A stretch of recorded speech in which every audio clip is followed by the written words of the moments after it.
Welcome back to Crime Documentary Files. Clinton, Mississippi was known as a peaceful town where murders were rare. But on one night in early 2019, gunshots suddenly shattered the silence of this quiet community. A 12-hour standoff ensued. Dozens of police vehicles surrounded a single house. Inside, a horrific tragedy unfolded that no one could have anticipated. What happened in that house?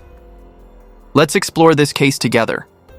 At 2:30 a.m. on February 16, 2019, the peace of the Clinton residential area was suddenly broken by screams mixed with gunshots echoing through the night. Just minutes later, the 911 emergency dispatch received an urgent call reporting a domestic dispute escalating into potential violence at a house on Fox Hill Drive in the Huntcliffe area. Upon receiving the emergency information, officers from the Clinton Police Department were immediately dispatched to the scene to assess the situation. However, as soon as the police vehicles approached the house, the situation quickly spiraled out of control. From inside the house, an armed man suddenly launched a fierce attack on law enforcement, forcing officers to quickly seek cover and call for emergency backup. Facing gunfire from the barricaded suspect, the first officers on scene had to protect their own lives while urgently establishing a perimeter around the area. Through initial observations, police had reason to believe there were still several people inside the house being held hostage. The entire urgent situation was immediately reported to higher command. Within a short time, SWAT teams and specialized support units were urgently deployed to respond to this dangerous armed hostage situation. Within minutes, a formation of over 50 vehicles, from patrol cars and ambulances to specialized SWAT vehicles, had tightly surrounded all exits around the house. While darkness still shrouded the area, loudspeaker announcements began echoing, advising local residents to stay indoors or move to safer areas. Meanwhile, the situation inside the house remained unknown. Besides the barricaded suspect, no one could accurately determine the number of people inside or their current condition. The tense standoff between both sides dragged on for a grueling 12 hours. To resolve this deadlock, surveillance robots and experienced negotiation specialists were deployed to establish contact with the unstable subject. However, every attempt at contact met fierce resistance. Particularly concerning was information from inside confirming that 2 young children were still being held in the house. After tense negotiations, law enforcement finally succeeded in convincing the subject to release the 2 children. Getting the children out of the danger zone not only ensured their safety, but also created a crucial opportunity for the SWAT team to move to the decisive action phase. When it became clear that the barricaded suspect had no intention of surrendering, the final decision was made. Snipers were deployed into position to neutralize the subject and clear the way for special forces to enter. After the situation was completely controlled, the scene inside the house left haunting images that were hard to forget. The scene that greeted investigators was truly gruesome. Furniture scattered in chaos, dark red blood staining surfaces under flickering electric lights, bullet holes scattered across the walls. Most terrifying was the sight of 4 bodies discovered lying scattered in different rooms of the house. The victims included 3 women and 1 man, all dead before rescue forces could reach them. Initial observations at the scene showed that each victim suffered multiple gunshot wounds, indicating the perpetrator had acted with terrifying brutality and determination. A 9mm semi-automatic handgun was found near where the suspect was neutralized, very likely the murder weapon used in the case. Based on this evidence, investigators initially determined this was a family massacre with an extremely serious level of violence. However, a major question still awaited an answer. If the perpetrator had indeed massacred his entire family, what had driven him to such a cruel decision? In the early stages of the investigation, the scene only provided investigators with basic information about 4 deceased bodies in the house. Identifying the victims proved far from simple. Because these Asian victims lived quite reclusively and had few close relationships with neighboring residents, initial identification faced considerable difficulties. Moreover, in this small town, the Vietnamese community was quite sparse, and this family had chosen a secretive lifestyle with little external communication. The investigation team proceeded to seal off the entire scene and meticulously collect every detail that could help identify the victims. They carefully searched through personal documents remaining in the victims' wallets to name plates noted on family photo frames displayed along the hallway. The crucial breakthrough came when a perceptive investigator discovered a collection of photos displayed on decorative shelves in the main living room. Particularly drawing attention were wedding photos and family pictures, including images of a Vietnamese couple beaming on their special day. Alongside were warm photos capturing happy moments of the entire family with two young girls. When cross-referencing these images with information gathered from the suspect's personal Facebook page, the investigation team had their breakthrough lead. The man appearing in the wedding photo was exactly Le Nam, the homeowner and also the subject who had been neutralized by special forces. More notably, the bride's face in the photo showed significant similarity to one of the female victims at the scene. Based on this initial evidence, investigators built the hypothesis that all victims had close family relationships with suspect Le Nam. This relationship circle could include relatives such as his wife, sister-in-law, other family members, or even his mother-in-law. However, to move from hypothesis to certain conclusion, this information needed official verification through contact with surviving relatives or comparison with legal documents. Simultaneously, during the autopsy process, the forensic team meticulously collected fingerprints from all victims. These fingerprints were then entered into the system for comparison with the national database and cross-referenced with identification documents found at the scene. Within 24 hours on Sunday, February 17th, the Hinds County Medical Examiner's Office completed the detailed examination process and officially announced the full identities of the victims. Results identified the four deceased as Lan Thi Mai Van, 30 years old, Lê Thi Mai Van, 28 years old, Phung Min Lê, 28 years old, and Cho Thi Van, 65 years old. Immediately, police cross-referenced these names with Le Nam's information. The results completely matched the initial hypothesis. Lan Thi Mai Van was Le Nam's wife, Lê Thi Mai Van was Le Nam's sister-in-law, Phung Min Lê was the sister-in-law's fiancé, and Cho Thi Van, 65, was the babysitter, also a family friend. With victim identities confirmed, the investigation moved to the next phase, understanding the story behind each unfortunate soul to find what cause led to this tragedy. Lan Thi Mai Van, 30, known as Lan, Le Nam's wife, was a gentle Vietnamese woman devoted to her family and work. Lan married Le Nam in 2013 and had two daughters, ages 5 and 2. She and her husband built a small nail salon called Envy Nail in Hazelhurst. As the eldest in her family, Lan was often trusted by relatives and served as the bridge for family members to come to America for reunification. Customers at Envy Nail also loved her greatly, saying she was caring and attentive, making customers feel the warmth of family. No one could imagine that this woman who always brought laughter to others would meet such a tragic end at the hands of her own husband. Lê Thi Mai Van, 28, known as Lê, was Lan's biological sister and the central figure connecting those present at the scene that day. At 28, Lê was standing before the most important turning point of her life, preparing to enter marriage. She had just gotten engaged to her longtime boyfriend Phung Min Lê and was excitedly preparing for their wedding planned for 2019. Those who knew her described Lê as having a gentle, mild temperament, somewhat shy and modest. She had come to America through family sponsorship and worked at the nail salon her sister managed. Particularly noteworthy was the excellent relationship between Le and her brother-in-law Le Nam. She always respected him and viewed him as a big brother in the family. It was precisely because of this harmonious family relationship that Lê becoming a victim in the massacre left the community and relatives feeling extremely heartbroken and confused. Her sudden departure right before her happiness made the pain even deeper than ever. Phung Min Lê, 28, was the only male victim in this tragedy. Lé's fiancé, and also a Vietnamese American with a brilliantly developing medical career. At the time of the tragedy, Phung was in his internal medicine residency at a hospital in Louisiana. He and Lê had known each other and been in a relationship for a long time. The couple's sincere feelings were supported by friends and family on both sides. That tragic weekend, Phung had driven from Louisiana to Mississippi to visit his fiancée and her family. However, fate cruelly turned this loving trip into his final journey in life. Those who had contact with Feng all had the same assessment. He was an intelligent, polite young man with professional demeanor who especially showed deep love for Liu.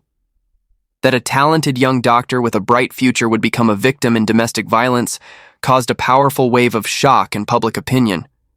One notable detail was that although Feng had no blood relationship with Linam, he was the only male victim in this tragedy. This abnormality led to many hypotheses and speculation in the community. Could it be that he had stood up to protect his girlfriend and her family when the tense situation erupted, and thus became the target of the perpetrator? Whatever the direct cause, Feng Minlei's departure was a great loss, not only to his family but also to the medical community where he worked.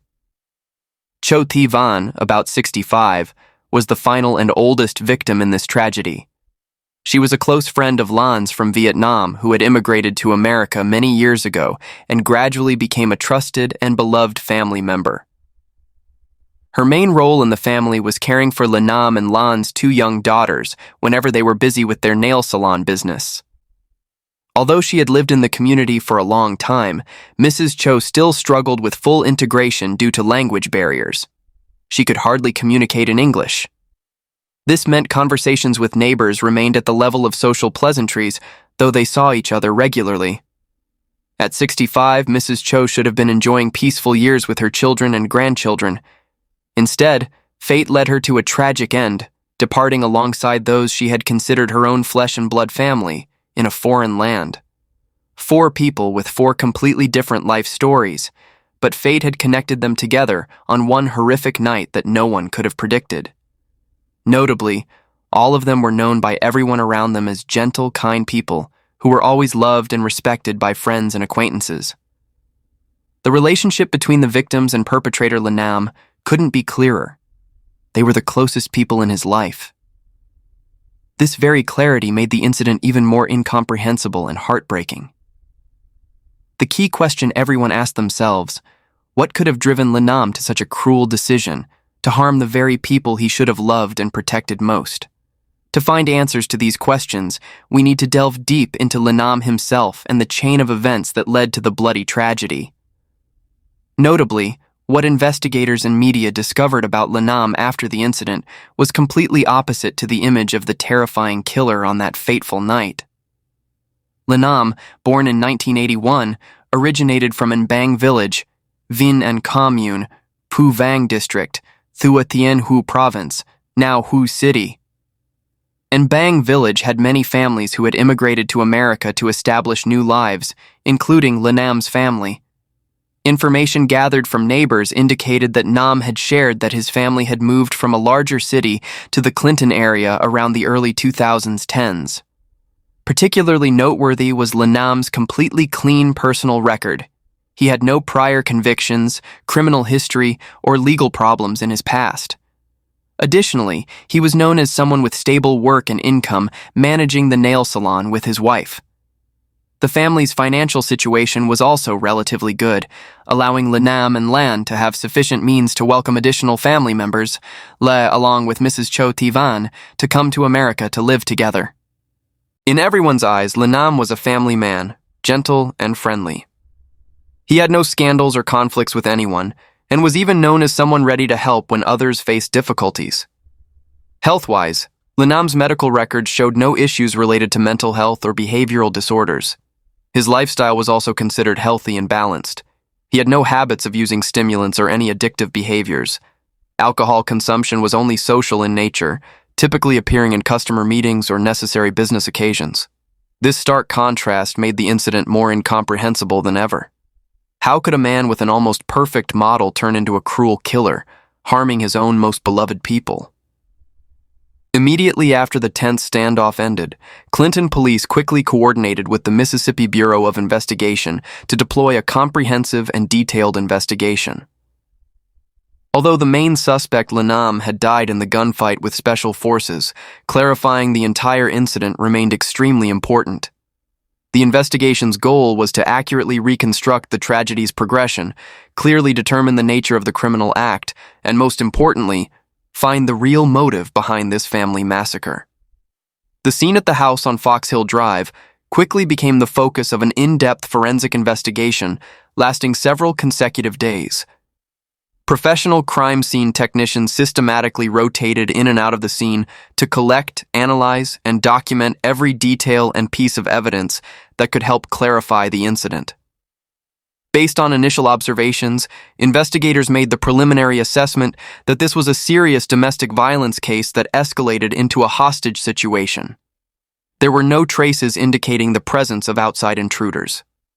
All physical evidence pointed to one consistent conclusion. The perpetrator was the homeowner, Lenam.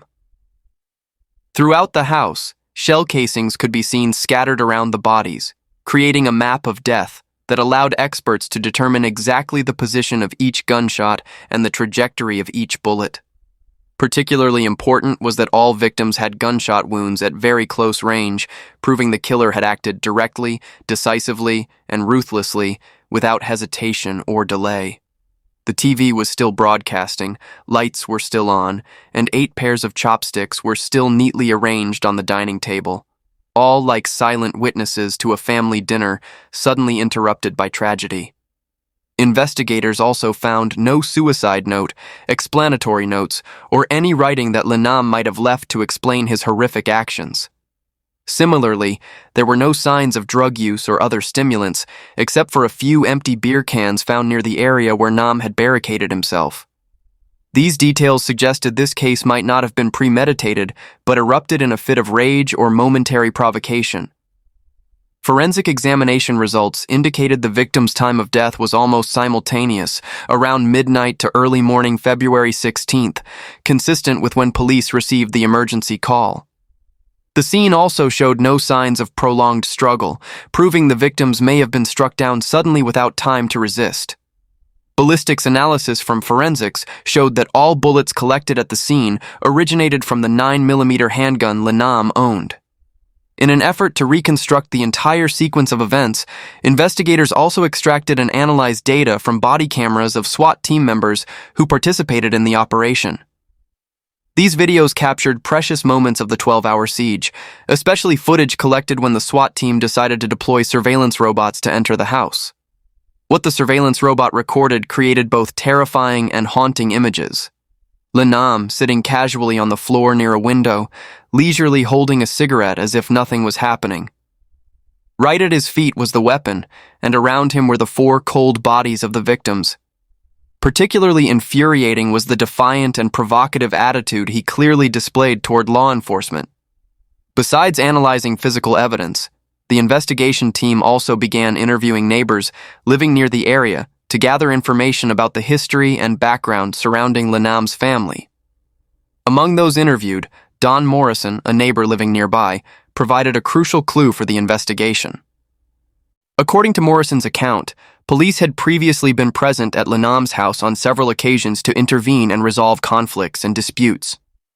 This suggested that cracks and discord in the family may have existed and developed long before erupting into tragedy. This information was verified and completely consistent with police department records. According to official data, the house address had been the destination of at least 2 emergency 911 calls in the past, both related to marital disputes and signs of domestic violence. Although previous incidents didn't reach the serious level requiring strong intervention, they were still warning signs showing tensions and conflicts had been smoldering and developing inside Lenam's family home for an extended period. This discovery could be the important puzzle piece helping decode the motive behind the massacre. Could this horrific tragedy have been the final explosion of a chain of family conflicts that had accumulated and escalated over months, even years? Recognizing the extremely serious and complex nature of the case, the Federal Bureau of Investigation, FBI, decided to join the investigation to provide professional and technical support to the local investigation team. FBI forensic psychology experts conducted detailed analysis of Lenam's behavioral patterns and psychological characteristics. Based on evidence and information gathered, they classified this case into the family annihilator group, a specialized term used to describe perpetrators who kill all or most members of their own family. According to criminal psychology research, this type of criminal typically shares common characteristics. mainly middle-aged males who previously showed patriarchal attitudes or controlling behavior toward other family members. In many documented cases, they often experience severe psychological pressure or sudden life events that create triggering conditions for uncontrollable rage explosions. When applying this analysis to Lanam's specific case, experts noted that although he had no serious criminal record in the past, previous police interventions in family disputes had shown early signs of violent tendencies and loss of control. Based on these analyses, experts hypothesized that Lanam may have been someone capable of very subtly concealing his true emotions and actual psychological state.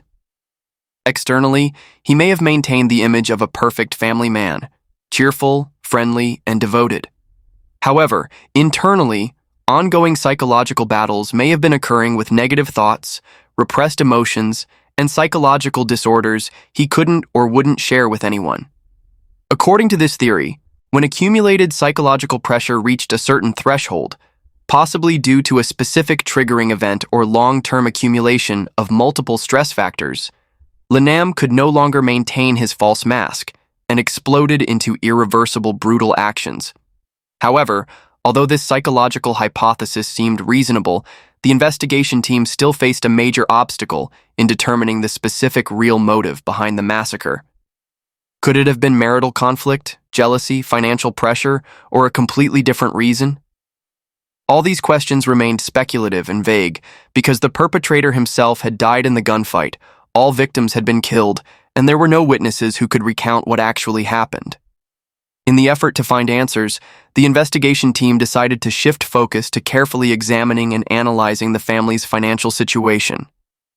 Results showed that Lanam and his wife's nail salon, Envy Nail, had fairly stable business conditions and positive development. There were no signs the family was facing financial difficulties. Regarding marriage and family relationships, through interviewing friends, colleagues, and close family contacts, most people gave positive and consistent assessments.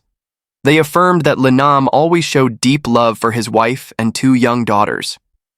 Additionally, Lan showed no signs or complaints suggesting she wanted to end the marriage or intended to divorce. After eliminating one by one the common motives that could lead to family tragedy, the investigation team was left with only one feasible line of reasoning. Lanam may have felt uncomfortable, pressured, or lost control in his own home due to having to live with many members from his wife's family.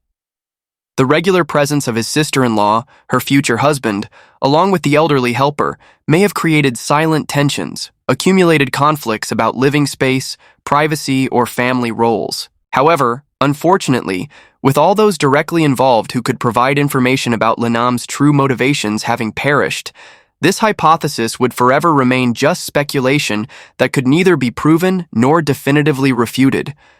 Despite limitations in determining clear motive, the investigation team coordinated with criminal psychology analysis experts to reconstruct the entire chain of events and process leading to the tragedy based on physical evidence, witness testimony, and professional analysis. On Friday evening, February 15th, 2019, Envy Nail Salon had ended a normal workday like any other. The entire family, Lanam and his wife, Lan's sister Lei, her fiancé Fung Min Lei, and Mrs. Cho Thi Van had returned together to the house in Clinton. They had shared a warm dinner together. Everyone seemed cheerful and harmonious in conversations and sharing. However, there was one notable thing that criminal psychology experts would later emphasize. While all other members actively participated in the joyful atmosphere, only Lanam appeared quiet and less communicative than usual. This may have been a sign that in his mind, dark and dangerous thoughts were gradually forming and emerging. Near midnight, Mrs. Cho Thi Van put the two girls to bed. Outside in the living room, Nam and his wife continued chatting with his sister-in-law and Fung Min Lei. Around 2 a.m., an argument broke out. Lanam's long-suppressed resentments suddenly erupted. He retrieved his 9mm handgun and began the brutal massacre. The first shot aimed directly at his wife at close range in the living room. Lan collapsed to the floor, blood flowing out and staining her nightgown red. Lei saw this and screamed desperately. Fung Min Lei also cried out and tried to calm his brother-in-law, but he received 2 consecutive shots. Lei watched the two people she loved fall one by one, begged in terror, but Nam continued his rampage. In less than a minute, 3 lives had fallen to Lanam's hands. The air was thick with gunpowder smoke. Mrs. Van, at this time, also hurriedly ran out from the children's room, seeing the horrific scene. She wanted to go back into the room to get the 2 granddaughters out, but couldn't escape Lanam either. Everything happened too quickly under the cold-blooded man's furious rage. Only when the 2 daughters woke up and cried out did Lanam somewhat regain composure. But he still couldn't face the chaos he had just created. The clock now struck 2:30 a.m., and police had arrived after receiving the emergency call. An officer approached the front door asking about the situation inside. Lanam again became unstable, pointing his weapon at the police. Gunshots rang out, forcing police to keep their distance, find cover, and call for backup. Lanam then quickly slammed the door shut and locked the main door, drew the window curtains, officially beginning the barricade phase. He reloaded ammunition and carried his 2 children to a safe place in the house. At this point, the subject understood he couldn't escape, but also lacked the courage to end his own life. Outside, support forces arrived one by one. The neighborhood was cordoned off. Curious neighbors were kept at a safe distance by police. By now dawn was breaking, and the blue and red lights of dozens of police vehicles had turned the once quiet Fox Hill neighborhood into a chaotic scene. Around 5 a.m., after police arranged their formation, a negotiation specialist was brought in to begin contact with Lanam. But the subject refused, forbidding police from entering the house. The negotiation specialist tried to prolong the conversation to convince Nam to release the hostages and surrender, because at this time, everyone still didn't know the condition of the 4 people inside the house. In response, Lanam didn't bother hiding anything, bluntly stating that the victims were no longer alive. This information shocked law enforcement. They decided to change the negotiation plan to get the subject to release the 2 girls, then would actively attack. The phone kept ringing. Both sides continued the standoff until about 10 a.m. Lanam saw his children frightened and hungry, and finally, his heart was moved. He demanded the police formation pull back and had led his 2 daughters to the door.